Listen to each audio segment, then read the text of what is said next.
नमस्कार मित्रांनो, learn English through Marathi या प्रोग्राममध्ये आपलं सर्वांचं स्वागत आहे. आणि बघा, याच्या अगोदर आपण काय केलेलं आहे, द हिंदू व्होकॅब्युलरी आपण टॉपिक कंटिन्यू करत होतो, बरोबर. आणि त्याच्यामध्ये आपण 9 व्हिडिओ घेतलेले आहेत, बरोबर. आजचा जो व्हिडिओ आहे व्हिडिओ 10 आहे, म्हणजेच काय डे 10मध्ये आपण काय बघतोय, द हिंदू व्होकॅब्युलरी. मधामध्ये खूप मोठा गॅप पडला, त्याच्याबद्दल काय मनापासून सॉरी. आलं लक्षात. तर बघा, आता सुरू करतोय. बघा, आता आत्ता जो पहिला शब्द आहे तो आहे ज्युरिस्प्रुडन्स. का आहे ज्युरिस्प्रुडन्स? हा एक काय नाऊन आहे. काय नाऊन. त्याचा अर्थ काय होतो? द थिअरी ऑर एखादी थिअरी किंवा फिलॉसॉफी ऑफ लॉ, बरोबर. म्हणजे जो शब्द आहे ते कशाशी संबंधित आहे? तो लॉ म्हणजेच काय कायद्याशी संबंधित आहे. आलं लक्षात. थिअरी किंवा एखादी फिलॉसॉफी. आलं लक्षात. म्हणजे त्यालाच काय म्हणतो आपण? ज्युरिस्प्रुडन्स. आता मराठीमध्ये जर म्हणायचं झालं त्याचे काही शब्द जसं की विधिशास्त्र पण म्हणतो किंवा मग त्याला आपण न्यायशास्त्र, विधिशास्त्र किंवा मग न्यायशास्त्र त्याला आपण असं म्हणू शकतो मराठीमध्ये. आलं लक्षात. आता त्याचे काय सिनोनिम्स आणि अँटोनिम्स. सिनोनिम्स म्हणजेच काय समानार्थी शब्द, अँटोनिम्स म्हणजेच काय विरुद्धार्थी शब्द. आलं लक्षात. आता त्याचे जे सिनोनिम्स आहेत ते काय होते? लॉ आहे, लिगल थिअरी आहे, लिगल सिस्टम आहे. अँटोनिम्स काय होते? लॉलेसनेस आणि अनार्की. लॉलेसनेस आणि अनार्की हे काय झाले त्याचे अँटोनिम्स आहे. एक्झाम्पल, द जजेस डिसिजन. द जजेस नाही, ते जज डिसिजन आहे, बरोबर. जे ॲपॅस्ट्रॉपियस केव्हा लावतो आपण, याच्यावर आपण ऑलरेडी एक व्हिडिओ बघितलेला आहे, बरोबर. तर तो व्हिडिओ जाऊन नक्की बघा, आपल्या यूट्यूब चॅनलला तो अवेलेबल आहे, बरोबर. पोझिशन दाखवण्यासाठी आपण तो ॲपॅस्ट्रॉपियस लावतो शेवटी. आलं लक्षात शब्दाच्या. तर याच्यावर आपण एकदम पूर्ण डिटेल व्हिडिओ आपला बघितलेला आहे आपल्या यूट्यूब चॅनलला, जाऊन नक्की बघा. तर बघा, द जज decision was based on well establish principles of jurisprudence, बरोबर. म्हणजेच काय, जे जजचं डिसिजन होतं, बरोबर, तर ते कशावर बेस होतं? वेल इस्टॅब्लिश म्हणजे चांगल्या प्रकारे जो इस्टॅब्लिश आहे. कशाचे? प्रिन्सिपल्स म्हणजेच काय नियम. आलं लक्षात. कशाचे? नीतिशास्त्राचे म्हणजे विधिशास्त्राचे, म्हणजे त्याला आपण न्यायशास्त्रसुद्धा म्हणू शकतो. आलं लक्षात. सिम्पल आहे एकदम, साधं सोपं आणि सरळ. दुसरा शब्द आहे रिपर्क्शन्स. का आहे? रिपर्क्शन्स हा एक काय नाऊन आहे. आलं लक्षात. रिपर्क्शन हा काय झाला? एक नाऊन झाला. अर्थ काय होतो? द कॉन्सिक्वेन्सेस किंवा मग effect of an action or event किंवा मग ऑफ अन निगेटिव्ह, बरोबर. आता हा जो शब्द आहे रिपर्क्शन, त्याचा अर्थ काय होतो? कॉन्सिक्वेन्सेस किंवा मग इफेक्ट, त्याला काय म्हणतो आपण? परिणाम. आणि जनरली म्हणजे बऱ्याचदा आपण जो रिपर्क्शन आहे हे निगेटिव्ह सेन्समध्ये आपण त्याला बघतो. रिपर्क्शन म्हणजे ऑफ अन निगेटिव्ह म्हणजेच काय वाईट परिणाम सुद्धा त्याला आपण म्हणू शकतो. मिनिंग बघा, प्रभाव किंवा मग परिणाम मराठीमध्ये. सिनोनिम्स काय होतील? Consequence, outcome, fall out. बघा, फॉल आउट काय झाला? एक निगेटिव्ह शब्द झाला. आलं लक्षात. कॉन्सिक्वेन्स आणि आउटकम आणि फॉल आउट हे काय झालं? त्याचे सिनोनिम्स म्हणजेच काय समानार्थी शब्द. अँटोनिम्स काय होतील? कॉज आणि ओरिजिन. कॉज आणि ओरिजिन. Example, the new policy had severe repercussions. The new policy had severe repercussion on the economy, बरोबर. जे नवीन पॉलिसी आहे, बरोबर, जे नवीन पॉलिसी आहे, बरोबर, त्याचे जे परिणाम झाले सिव्हिअर म्हणजेच काय अत्यंत वाईट परिणाम झाले. कशावर? इकॉनॉमीवर, नवीन पॉलिसीमुळे. आलं लक्षात. असा काय सेंटेन्सचा अर्थ. नेक्स्ट आहे पर्निशियस. का आहे? पर्निशियस हा काय एक ॲडजेक्टिव्ह आहे. मिनिंग काय होईल? Having a harmful effect. बरोबर, having harmful effect specially in gradual किंवा मग सटल वे, बरोबर. कसं हळूहळू, बरोबर, किंवा मग सटल वे. आलं लक्षात. Having a harmful effect specially in gradual किंवा मग सटल वे म्हणजेच काय विनाशकारी असणे एखादी गोष्ट किंवा हानिकारक असणे, त्याला आपण स्लो पॉइझन सुद्धा म्हणू शकतो. म्हणजे हळूहळू एखादा कसा निगेटिव्ह परिणाम पडणे, वाईट परिणाम होणे. आलं लक्षात. हानिकारक, विनाशकारी असा काल त्याचा अर्थ होईल मराठीमध्ये. हानिकारक आणि विनाशकारी. सिनोनिम्स काय होतील? हार्मफुल, डिस्ट्रक्टिव्ह आणि डेट्रिमेंटल. का आहे? हार्मफुल, डिस्ट्रक्टिव्ह आणि डेट्रिमेंटल हे काय झालं त्याचे सिनोनिम्स. अँटोनिम्स काय होतील? बेनिफिशियल आणि हार्मलेस. बेनिफिशियल आणि harmless. Example, the spread of misinformation. The spread of misinformation is pernicious to society. आलं लक्षात. The spread of misinformation is pernicious to society. आलं लक्षात. जे स्प्रेड झालेलं आहे म्हणजे चुकीच्या इन्फॉर्मेशनचा, तर ते कशी आहे? पर्निशियस म्हणजेच काय हार्मफुल आहे. कशाला? समाजाला, सोसायटीला कशी आहे ती? हार्मफुल आहे. आलं लक्षात. असा काल सेंटेन्सचा अर्थ होईल. नेक्स्ट आहे लिटिगेशन. लिटिगेशन म्हणजेच काय एक नाऊन आहे. लिटिगेशन म्हणजेच काय एक नाऊन आहे. त्याचा अर्थ काय होतो? The process of taking legal action. The process of taking legal action आलं लक्षात. म्हणजेच काय, एखादी लिगल ॲक्शन घेणं एखाद्या गोष्ट, म्हणजे एक प्रोसेस आहे लिटिगेशन, ती काय त्याच्यामध्ये काय असते, एखादी लिगल ॲक्शन घेणं. आलं लक्षात. तर त्यालाच आपण काय म्हणतो, लिटिगेशन म्हणतो. याचा मिनिंग काय मराठीमध्ये, खटला किंवा मग अदालती कार्यवाही आपण त्याला म्हणतो मराठीमध्ये. सिनोनिम्स काय होतील, लॉसूट, केस, बरोबर, लॉसूट किंवा मग केस, लिगल डिस्प्यूट. आलं लक्षात. अँटोनिम्स काय होतील, अग्रीमेंट आणि कॉम्प्रोमाइज. अँटोनिम्स काय होतील, अग्रीमेंट किंवा मग त्याला आपण काय म्हणतो, compromise. Example, the economy is involved. The economy is involved in a lengthy litigation over patent rights. The company is involved, बरोबर, the company is involved in a lengthy litigation over patent rights. बरोबर, जी company आहे ते कशी involve आहे, कशाची, लेंदी litigation. बरोबर, लेंदी litigation. लेंदी म्हणजेच काय, खूप मोठी गोष्ट, म्हणजे ते एक कसं आहे, एकदम वास्ट गोष्ट आहे, म्हणजे कॉम्प्लेक्स आहे. आलं लक्षात. The company is involve in a lengthy litigation म्हणजेच काय, जे कंपनी आहे ते इन्व्हॉल्व आहे कशामध्ये, लेंदी लिटिगेशनमध्ये, म्हणजे एका कार्यवाहीमध्ये. कशाच्या, ओव्हर पेटंट राईट. बघा, एखादी कंपनी असते, त्यांचं एक पेटंट असते, बरोबर.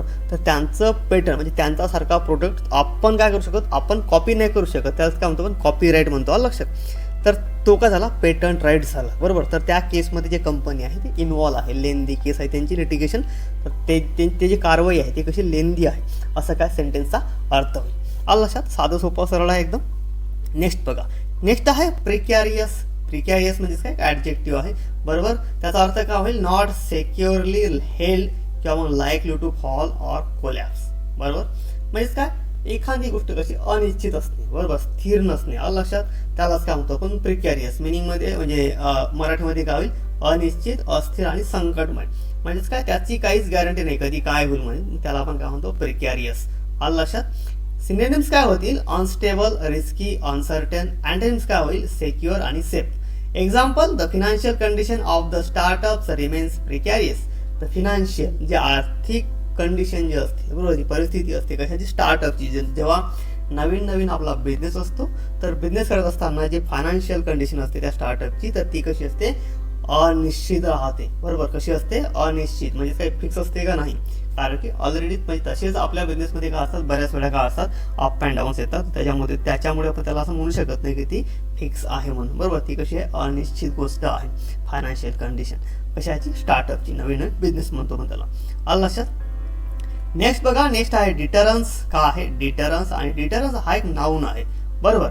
मिनिंग काय होईल, the action of discouraging and action through fear of consequences. बरोबर. The action of discouraging and action. बरोबर. म्हणजेच काय, एखादी ॲक्शन आहे, डिस्करेज करते ॲक्शनला, कशाच्या, फिअर ऑफ कॉन्सिक्वेन्सेस. म्हणजे बा एखाद्या गोष्टीचे म्हणजे काय, वाईट परिणाम येतील म्हणून ती गोष्ट कशी टाळायची, त्याला आपण काय म्हणतो, डिटरन्स म्हणतो. आलं लक्षात. मिनिंग काय, प्रतिबंध करणे, प्रतिरोध करणे किंवा निवारण करणे, आपण त्याला म्हणतो मराठीमध्ये.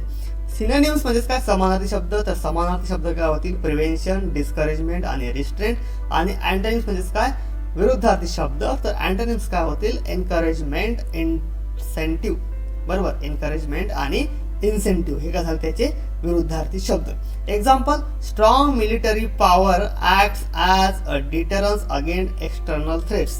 जे स्ट्रॉंग मिलिटरी पॉवर आहे, बरोबर, त्यांनी कसं ऍक्ट केलं, कशी ऍक्शन घेतली, डिटरन्स म्हणजेच काय, प्रतिबंध लावला कशावर, जे एक्सटर्नल थ्रेट आहे, जे बाहेरून येणारी काय आहे, धमकी आहे, म्हणजे भीती आहे, जे बाहेरून येणारे वार आहेत, तर त्याच्या अगेन्स्ट जे आहे ते मिलिटरी पॉवर कशी, त्यांनी कसा ऍक्ट केला, एकदम स्ट्रॉंगली ऍक्ट केला. आलं लक्षात, आपल्या मिलिटरीने. आलं लक्षात. असा काय सेंटेन्सचा अर्थ होईल. नेक्स्ट आहे मॅनिफेस्टेशन. मॅनिफेस्टेशन हा काय, एक नाऊन आहे. बरोबर. मॅनिफेस्टेशन काय आहे, एक नाऊन आहे. मिनिंग काय होईल, the act of showing something clearly. The act of showing something clearly म्हणजे काय, एखादा ऍक्ट आहे तो कसा दाखवणे, एकदम क्लिअरली. आलं लक्षात. तर त्याला काय म्हणतो आपण, मॅनिफेस्टेशन. मराठीमध्ये आपण त्याला अभिव्यक्ती म्हणतो किंवा प्रकटीकरण. आणि सिनोनिम्स म्हणजे काय, समानार्थी शब्द. तर समानार्थी शब्द काय होतील, एक्सप्रेशन, इंडिकेशन आणि डेमॉन्स्ट्रेशन. आणि अँटोनिम्स म्हणजेच काय, विरुद्धार्थी शब्द. तर विरुद्धार्थी शब्द म्हणजेच काय होतील, कन्सिलमेंट आणि सपरेशन. हे काय झालं, त्याचे समानार्थी आणि विरुद्धार्थी शब्द. एक्झाम्पल, हिज अँगर was manifestation of deep frustration. His अँगर was manifestation of deep frustration म्हणजे काय, त्याला राग आला. बरोबर. त्याचा जो राग आहे तर ते काय दाखवत आहे, ते काय प्रकट करत आहे, तर त्याचं डीप फ्रस्ट्रेशन म्हणजे त्याने राग का दाखवला, कारण की त्याच्या अंदर कुठेतरी डीप फ्रस्ट्रेशन आहे. आलं लक्षात? तर त्यालाच काय म्हणतो आपण मॅनिफेस्टेशन म्हणतो. आलं लक्षात? सिम्पल आहे. बघा आता दुसरा शब्द नेक्स्ट काय आहे? एक्झॉनरेट. काय आहे? एक्झॉनरेट. एक्झॉनरेट काय वर्ब आहे. मिनिंग काय होईल? To officially free someone from blame or responsibility. बरोबर, एखाद्याला काय करणे? फ्री करणे. एक्झॉनरेट त्यालाच काय म्हणतो आपण? एक्झॉनरेट. एखाद्याला काय करणे? फ्री करणे. एखाद्या ब्लेमिंग करण्यापासून किंवा मग एखाद्या जबाबदारीपासून. आलं लक्षात? त्याला आपण मराठीमध्ये म्हणतो दोषमुक्त करणे किंवा मग बरी करणे. सिनोनिम्स म्हणजेच काय? समानार्थी शब्द. सिनोनिम्स काय होतील? ॲक्विट आहे, ॲब्झॉल्व आहे आणि क्लिअर आहे. आणि अँटोनिम्स जे आहेत ते आहे कन्विक्ट आणि blame. Example, the court exonerate him from all charges. The court exonerated him from all charges म्हणजेच काय? जे कोर्ट आहे त्याने कोर्टाने काय केलेलं आहे? त्याला एकदम बरी केलेलं आहे सगळ्या चार्जेसपासून. बरोबर, म्हणजेच काय? कोर्टाने काय केलेलं आहे? त्याला पूर्ण चार्जेसपासून काय दोषमुक्त केलेलं आहे, बरी केलेलं आहे, सोडून दिलेलं आहे. आलं लक्षात? असा काय सेंटेन्सचा अर्थ होईल. नेक्स्ट आहे इम्प्युनिटी. इम्प्युनिटी म्हणजेच काय? एक नाऊन आहे आणि त्याचा अर्थ काय होईल? एक्झम्पशन फ्रॉम पनिशमेंट किंवा मग हार्म. बरोबर, एक्झम्पशन म्हणजेच काय? दंडमुक्ती किंवा मग शिक्षामुक्ती भेटणे एखाद्या हार्म किंवा एखाद्या पनिशमेंटपासून. आलं लक्षात? सिनोनिम्स काय होतील? इम्युनिटी, एक्झम्पशन आणि प्रिव्हिलेज. अँटोनिम्स काय होतील? अकाउंटेबिलिटी आणि punishment. Example, corrupt official often act with impunity. बरोबर, करप्ट ऑफिशियल ऑफन अनेकदा ॲक्ट विथ इम्प्युनिटी. बरोबर, म्हणजेच काय? जे करप्ट ऑफिशियल जे असतात, जे करप्शन करणारे जे ऑफिस लोक असतात ते अनेकदा काय करतात? ॲक्ट करतात. कसे? विथ इम्प्युनिटी म्हणजे काय? शिक्षामुक्ती आणि दंडमुक्तीनुसार. म्हणजे त्यांना काय वाटते? शिक्षामुक्ती भेटून जाते लवकर. जे करप्ट ऑफिशियल असतात ते त्यांना काय म्हणतो आपण? ऑफनली अनेकदा ते ॲक्ट करतात. कसा? With impunity. असा काय सेंटेन्सचा अर्थ होईल. आलं लक्षात? सिम्पल आहे. नेक्स्ट आहे कनंड्रम. कनंड्रम काय? एक नाऊन आहे आणि मिनिंग काय होतं त्याचा? A confusing or difficult problem. Confusing किंवा मग डिफिकल्ट प्रॉब्लेम. एखादी पहिली असेल, कठीण समस्या असेल, त्याला काय कोडं म्हणतो. एखादी काय आहे? पहिली आहे, पहिली कठीण समस्या किंवा मग त्याला कोडं म्हणतो, कनंड्रम. बघा, जेव्हा आपण ते स्क्वेअर करतो सॉल्व, पझल म्हणा किंवा मग ते स्क्वेअर बॉक्स वगैरे, तर ते जे बॉक्स असतात ते काय? पझल झाले, कोडं झाले, समस्या झाली. बरोबर, त्याला काय म्हणतो? पण कनंड्रम सुद्धा म्हणू शकतो. किंवा मग एखादा खूप मोठा प्रॉब्लेम आहे आयुष्यामध्ये, तो पण त्याला पण आपण काय म्हणू शकतो? कनंड्रम म्हणू शकतो. म्हणजेच काय? सेंटेन्सनुसार शब्दाचा काय करायचा? वापर करायचा. सेंटेन्स सिम्पल आहे.